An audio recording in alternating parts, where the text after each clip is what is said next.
Assalamualaikum warahmatullahi wabarakatuh dan salam sejahtera. Saya Husna Akila binti Husaimi, ahli kumpulan 54, ingin membentangkan kajian kami yang bertajuk Isu Pencemaran Alam Sekitar merupakan isu global.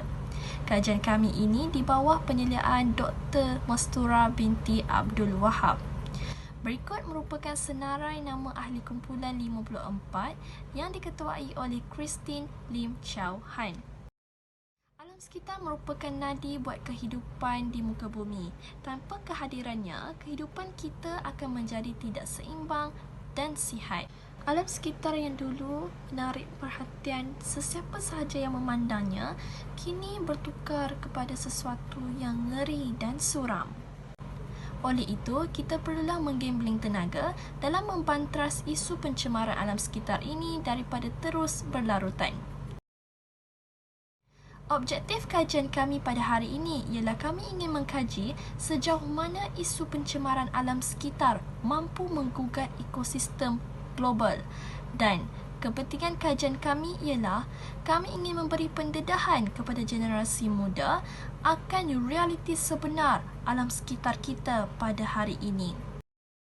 Faktor pencemaran udara. Antara faktor utamanya ialah pembakaran hutan secara terbuka. Pembakaran hutan secara besar-besaran bagi menjalankan aktiviti pembangunan manusia seperti aktiviti pelandangan, pembinaan jalan raya, pertanian dan pembangunan kawasan perumahan akan menyebabkan berlakunya pembebasan asap dan partikel jelangka yang mengandungi bahan-bahan kimia ke atmosfera seperti karbon dioksida, sulfur dioksida, nitrogen dan amonia. Seterusnya, kebakaran hutan yang amat serius akibat api bawah tanah telah berlaku di Australia. Sebagian besar kawasan hutan dan haiwan seperti kangaroo dan koala di Australia telah musnah dan pupus akibat kebakaran tersebut. Faktor seterusnya ialah aktiviti pembangunan dan perindustrian.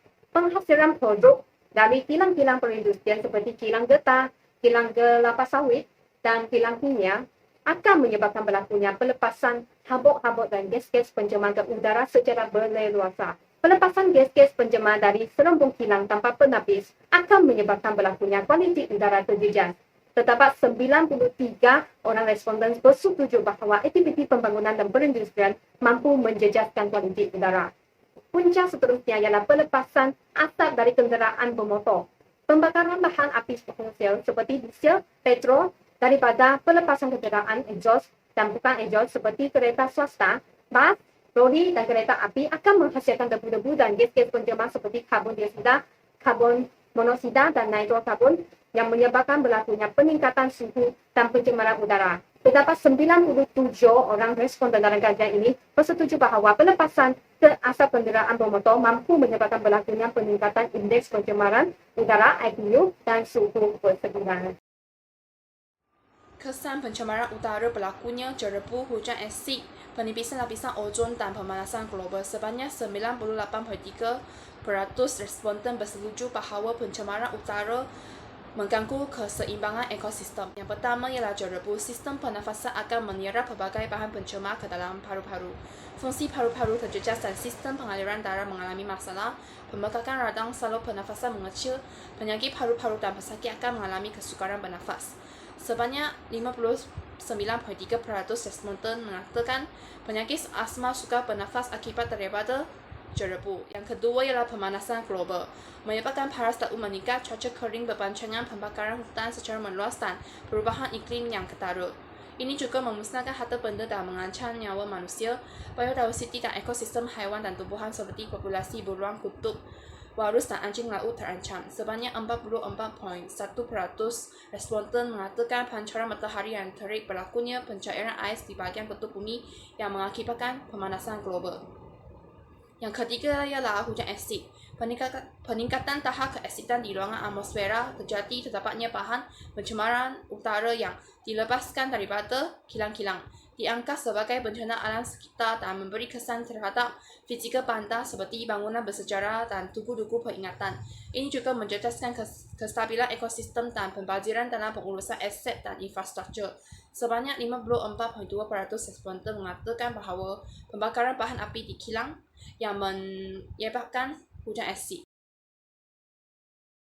Pada hari ini, kita akan membincangkan tentang langkah-langkah mengatasi masalah pencemaran udara. Yang pertama, pemekasaan undang-undang yang sedia ada. Dengan pemekasaan undang-undang yang sedia ada, kita dapat mengatasi masalah pencemaran udara dengan mengenakan hukuman dan denda yang setimpal kepada pelaku pencemaran. Contohnya, kilang-kilang yang mengamalkan etika yang tidak bermoral tidak akan lagi mengulangi silap yang sama apabila telah dikenakan hukuman dan denda yang setimpal ke atas mereka. Undang-undang sedia ada perlulah diterapkan dalam masyarakat dengan lebih tegas lagi dan perlu diikuti oleh masyarakat. Kedua, mengamalkan konsep carpooling dan penggunaan pengangkutan awam. Perkara ini dapat mengatasi masalah pencemaran udara dengan mengurangkan pembebasan gas-gas berbahaya seperti gas karbon dioksida dan gas karbon monoksida daripada asap kenderaan bermotor. Dan ini juga dapat membantu mengurangkan masalah kesesakan lalu lintas di mana apabila berlakunya kesesakan lalu lintas, gas-gas berbahaya berkumpul pada satu tempat dan mengeluarkan asap-asap berbahaya di mana ianya akan meningkatkan lagi indeks pencemaran udara. Yang terakhir ialah dengan memperbanyakkan iklan dan kempen kesedaran. Pendedahan yang mendalam membantu masyarakat untuk memahami betapa buruknya kesan pencemaran kepada diri mereka sendiri dan masyarakat. Kempen yang berkesan juga mampu meningkatkan kualiti udara, terutamanya apabila NGO dan GO berganding bahu melakukan aktiviti bersama yang mampu meningkatkan kualiti udara.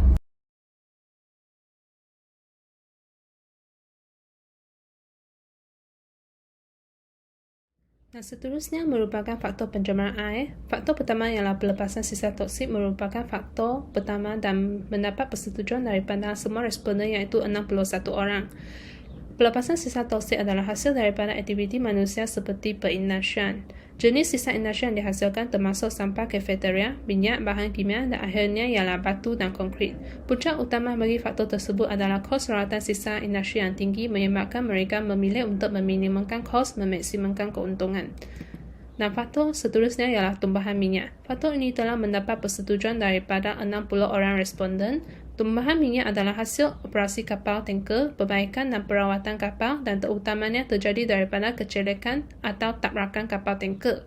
Minyak adalah biasanya terdiri daripada petroleum hydrocarbon dan sebagai contoh, tumbuhan minyak Exxon Valdez telah menumpahkan 11 juta galon minyak mentah ke dalam putera Alaska William Sound pada 24 Mac 1989. Dan faktor yang terakhir ialah penggunaan baja kimia dan racun serangga. Faktor ini telah mendapat persetujuan daripada 58 orang responden dan punca utama bagi faktor tersebut adalah sistem pertanian telah berkembang untuk menampung permintaan yang tinggi terhadap makanan. Tanah yang mengandungi bahan nitrogen iaitu hasil daripada penggunaan baja kimia dan racun serangga akan disalurkan bersama air hujan ke dalam badan air yang berdekatan seperti sungai. Dan hasil ini akan menjejaskan kualiti air. Kawasan utama di mana nutrien berlebihan dipindahkan ke dalam badan air adalah Amerika Utara, Eropah, dan akhirnya ialah Asia Selatan dan Timur.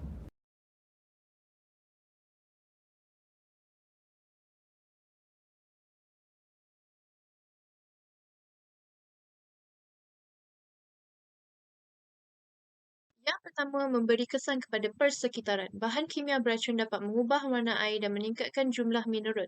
Juga dikenali sebagai eutrofikasi yang memberi kesan buruk kepada kehidupan di dalam air. Pantai-pantai yang dipenuhi dengan sampah sarap tidak indah untuk dipandang. Air yang berbau busuk daripada sisa toksik dan bakteria daripada bahan cemar. Parit tersumbat menyebabkan banjir dan persekitaran kotor dengan sampah. Seterusnya kepada kesihatan manusia. Banyak penyakit berpunca daripada minum atau bersentuhan dengan air yang tercemar seperti cirit beret, kolera, typhoid dan kanser kerana ia mempunyai kandungan nitrat yang tinggi. Sebanyak 59% responden bersetuju ia boleh menyebabkan kolera. Kehidupan laut yang dimakan oleh manusia boleh mengakibatkan penyakit. Pembuangan sampah menggalakkan bakteria membiak. Contoh di Minamata, Jepun, pencemaran toksik terkesan kepada kesihatan manusia menjadi mereka sakit kepala, kebas-kebas dan penglihatan kabur. Kehidupan akuatik. Sisa perindustrian mengandungi sebatian toksik, racun membawa maut dan kehilangan habitat. Sebanyak 49.2% bersetuju ia akan memusnahkan kehidupan akuatik.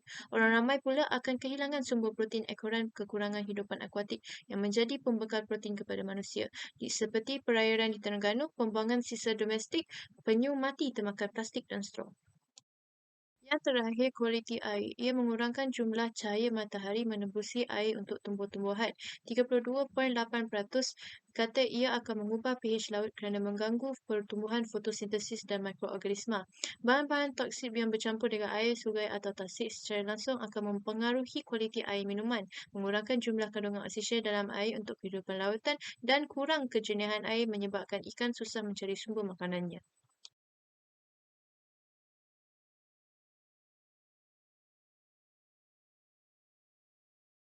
Langkah pertama adalah penggunaan teknologi moden. Langkah ini boleh digunakan untuk mencegah masalah tumpahan minyak di laut dengan menggunakan teknik perangkap absorben boom dan absorben pad digunakan untuk menyerap minyak yang tebal di laut. Langkah seterusnya adalah kerjasama antara negara. Contohnya, negara-negara berpantai di Asia Tenggara bekerjasama untuk mengawal tumpahan minyak di laut. Ini membolehkan mereka menjalankan proses pembersihan dengan lebih efektif dan boleh mengurangkan kos. Langkah ketiga adalah melalui pengiklanan.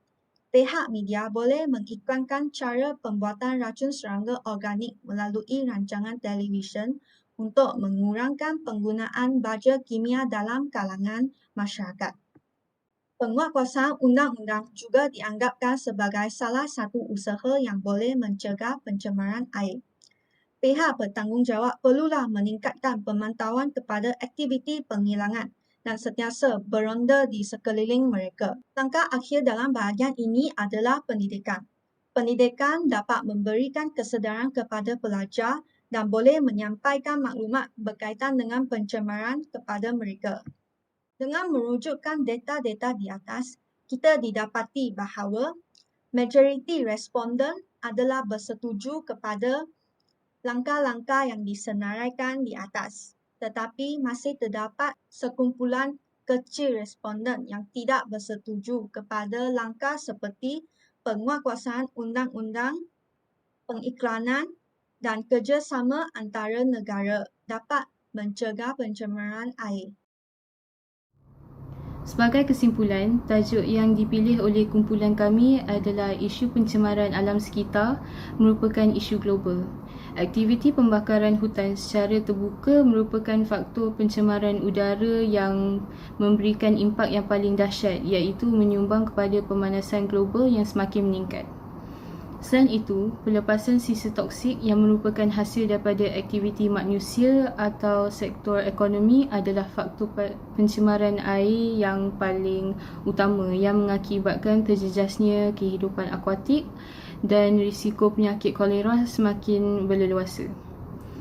Instrumen kajian yang telah digunakan oleh kumpulan kami untuk mengumpulkan data adalah sorotan literatur dan kaedah metodologi.